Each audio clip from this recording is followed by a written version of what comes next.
not a story, it's lived. In Africa, we have seen it across different countries. Look at the issue of Nigeria, Boko Haram coming in to implicate religion. Yes. Sudan, back in the day, it was religious conflict. Yes. Look at even Israel. So what happens when religion becomes implicated in conflict? That is exactly. So religion is not only a source of conflict, that's what Prokmura believes in, yes, but it's also a source of peace. So our mission here is how can we, change that conversation?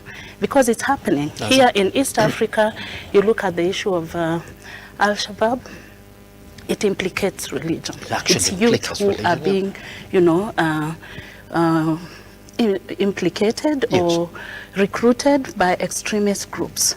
So violent extremism has become a large factor over the years, and the last 10 years have become more and more and more grievous. Back here in Africa and even around the world, religion has been implicated. It's a good thing that you're talking about Prokmura. Yes. Am I getting it right? Sure. Good. Yeah. Could you therefore do a proper introduction then of Prokmura, Yeah, just before we get to see what you are trying to achieve and how you are technically achieving it then? So, Program for Christian-Muslim Relations in Africa, Prokmura. It is a Pan-African Christian organization, yes, founded in 1959. And so we have been doing this work over the last 60 plus years, transversing across Africa, bringing religious leaders, mainly focusing, yes, on religious leaders, on how they can bring peace to the world.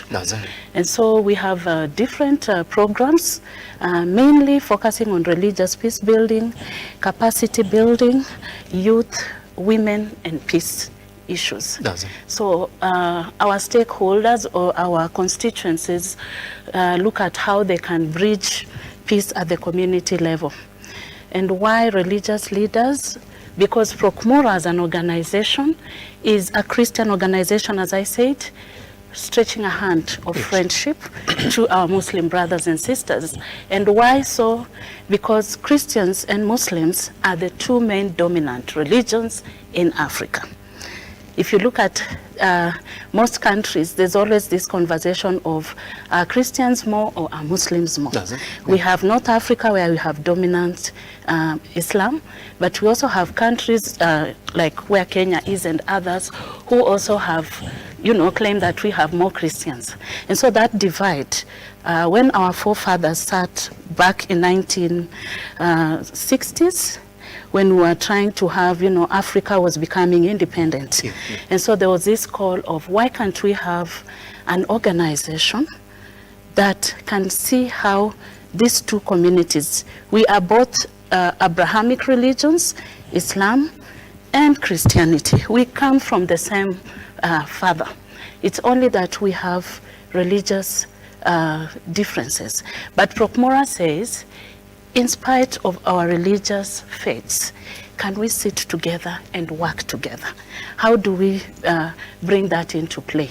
We bring that into play by making sure that people, especially religious leaders, church leaders, women and youth, who are key in many of the issues around the continent, understand what we call Christian-Muslim relations.